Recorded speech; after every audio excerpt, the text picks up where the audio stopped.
SC ST की जनगणना होती है, लगातार होती है, तो उनकी तो आबादी मालूम है कि कितनी है, लेकिन एक बेईमानी ये भी हो रही है कि आबादी के अनुपात में जो रिजर्वेशन बढ़ना चाहिए उस पर चुप्पी है। तो एससी एसटी का वो भी नहीं हो रहा। लेकिन असली मसला तो ओबीसी समाज का और अगड़ी जातियों का, क्योंकि एक बिंदु जो आपने लिखा है कि बड़ी खामोशी के साथ जो 10% ईडब्ल्यूएस आरक्षण दिया गया, ये एक तो संवैधानिक रूप से ही गलत था। पहले टेलीविजन पर कुछ दलित चिंतक बैठते थे जो दलित होते नहीं थे लेकिन दलितों की चिंता करते थे, और इस समय डॉक्टर रतनलाल जी ब्राह्मण चिंतक हो गए। और ये बड़ी अच्छी बात है कि वो जितनी चिंता इस देश के बहुजनों की कर रहे हैं, उतनी ही चिंता उस पूरे हिंदू राष्ट्र के फिनोमिना में फंसे हुए उन ब्राह्मणों की कर रहे हैं कि जो कलम छोड़ करके फरसा हाथ में लेकर के घूम रहे हैं। हम लोग तो विश्वविद्यालय से जुड़े हुए हैं। एक दौर था, और ज्यादा दूर नहीं, मुश्किल से अब 1 दशक पहले, जब ब्राह्मण बच्चे आगे की कुर्सियों पर बैठते थे पढ़ने के लिए, आगे बेंचों पर बैठते थे। अब वो कहाँ होते हैं ये हम लोग जानते हैं, डॉक्टर सूरज मंडल जी जानते हैं। तो ये जो फोरम है, मैं सबसे पहले तो अपने आयोजकों का बहुत शुक्रिया अदा करूंगा कि उन्होंने मुझे बात रखने का अवसर दिया। तो बात तो इस देश के संविधान की होगी, और यहाँ जहाँ आप बैठे हुए हैं बहुत दूर से लोग आए हैं, और सबसे अच्छी बात है कि माताएं बहनें बहुत बड़ी संख्या में हैं, आमतौर पर जो नहीं दिखती हैं उन सभाओं में। और जब मैं उनको देख रहा था तो मैं महसूस कर रहा था बाबा साहब अम्बेडकर के अपने जीवन को, उनकी पत्नी माता रमाबाई अम्बेडकर को, कि उन दोनों लोगों ने उस समय इस देश के 8 करोड़ दलितों की सुरक्षा के लिए अपने 3 बच्चों की जिंदगी कुर्बान कर दी। और माताबाई रमा अम्बेडकर ने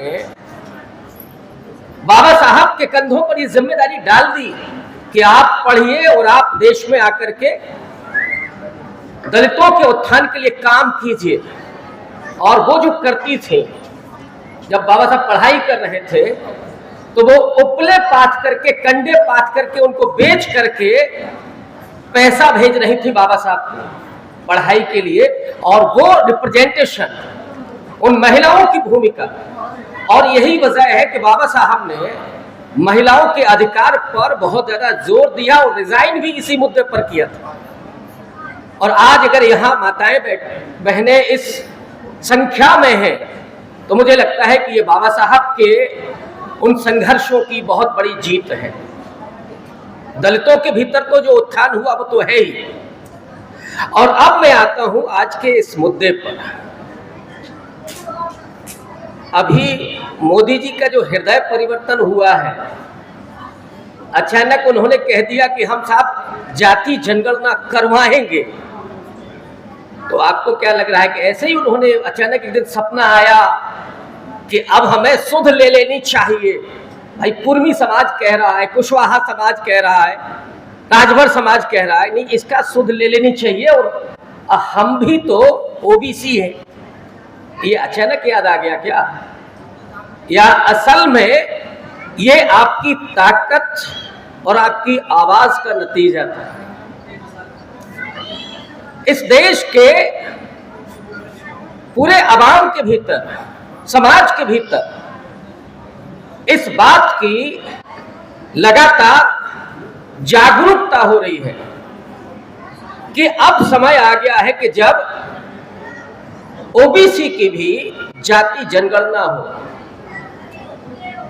और ओबीसी की ही क्यों हो, जो सवर्ण जातियां हैं उनकी भी गणना हो। और ये सब आप जानते ही होंगे कि एससी एसटी की जनगणना होती है,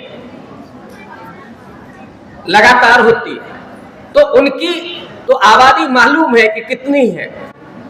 लेकिन एक बेईमानी ये भी हो रही है कि आबादी के अनुपात में जो रिजर्वेशन बढ़ना चाहिए उस पर चुप्पी है, वो एससी एसटी का वो भी नहीं हो रहा।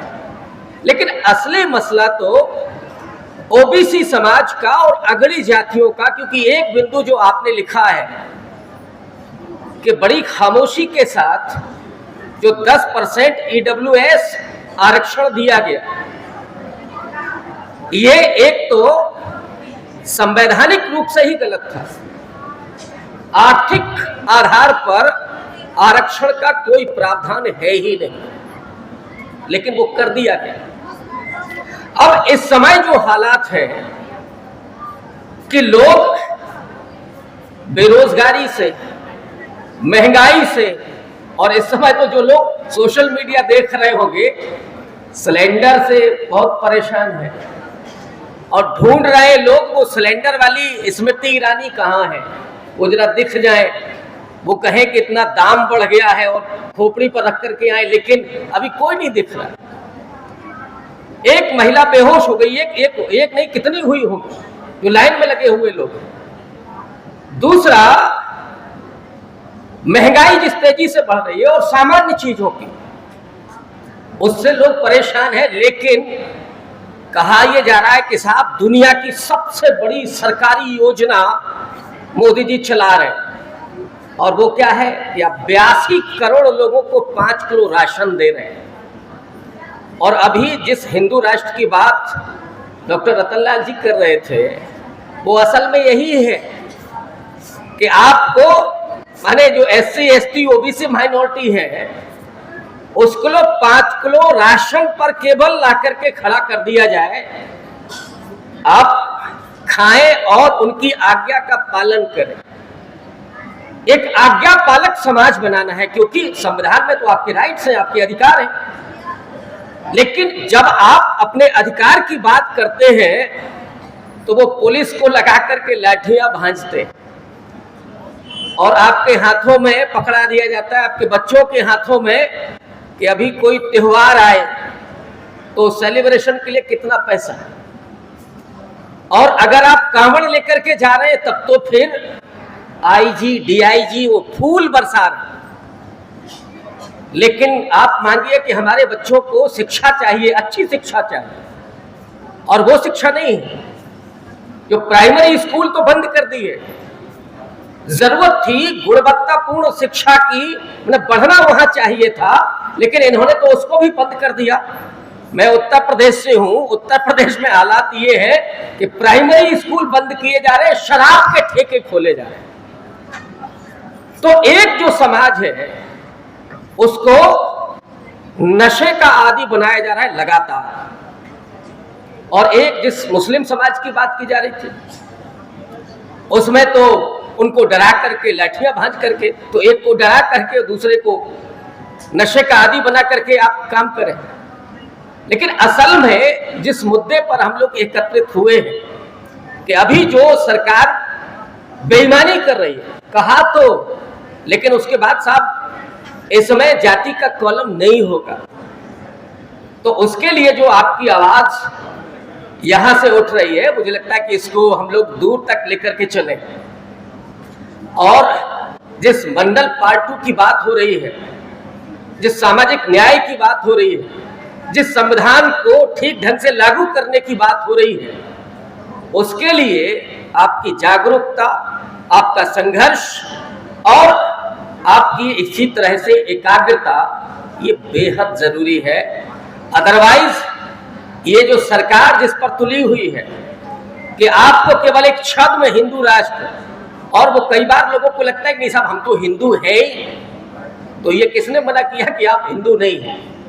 लेकिन हिंदू आप केवल 2 समय होते हैं, जब आपको वोट डालना हो तो आप हिंदू हो जाते हैं, या जब दंगे हो उस समय आपको हिंदू बना दिया जाता है। लेकिन जब शिक्षा की बात हो, जब रोजगार की बात हो, तो फिर आप हिंदू नहीं होते, तब फिर आपको जातियों से संबोधित किया जाता है। और इतना ही नहीं, आरक्षण का जो प्रावधान था, एक दौर था दलितों को सबसे पहले मिला, SC ST को, तो समाज में चलता था कि साहब ये तो सरकारी दामाद हैं। क्यों? क्योंकि उनको शिक्षा में और नौकरियों में आरक्षण मिला हुआ है। उसके खिलाफ भी पूरा नैरेटिव उस समय, पूरा माहौल तैयार किया गया, और वो किसके मन में किया गया?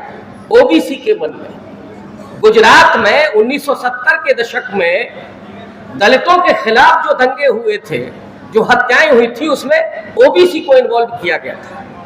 लेकिन जब 90 के दशक में वही OBC को आरक्षण मिलता है, तो ये सब OBC के खिलाफ खड़े हो जाते हैं, क्योंकि इनको ये बर्दाश्त नहीं है कि कोई दलित और पिछड़ा हमारे बगल में आकर के कुर्सी पर बैठ जाए। और मैं समझता हूं कि जो जिस बात को बाबा साहब ने कहा था कि राजनीतिक आजादी तो मिल गई है, लेकिन सवाल सामाजिक आजादी का है, सामाजिक लोकतंत्र का है। और ये काम आजादी के आंदोलन से और उसके बाद तक गांधी और अंबेडकर दोनों लोग जो कर रहे थे, अभी डॉक्टर रतनलाल जी ने नेहरू जी को भी कोट किया, तो ये जो दोनों लोगों का संघर्ष था और दोनों लोगों की जो समन्वित कोशिश थी, वो कोशिश लंबे समय तक तो चल रही थी, लेकिन जैसे ही ये लोग सत्ता में आते हैं, उन्होंने ये चक्र उल्टा घुमा दिया है और संविधान से वो अब मनुस्मृति की बात कर रहे हैं। तो इस समय आपको जागरूक होने की जरूरत है, और इसमें कोई दो राय नहीं है कि ये जो हासिल होना है, ये जो समाधान है, वो पॉलिटिकल है, चुनावी। और जब तक आप इनको हराएंगे नहीं, तब तक इनका दिमाग ठिकाने पर नहीं आएगा। तो आपको अगर इस लड़ाई को जीतना है, तो आपको इनको चुनाव में हराना जरूरी है। बहुत शुक्रिया। जय भीम।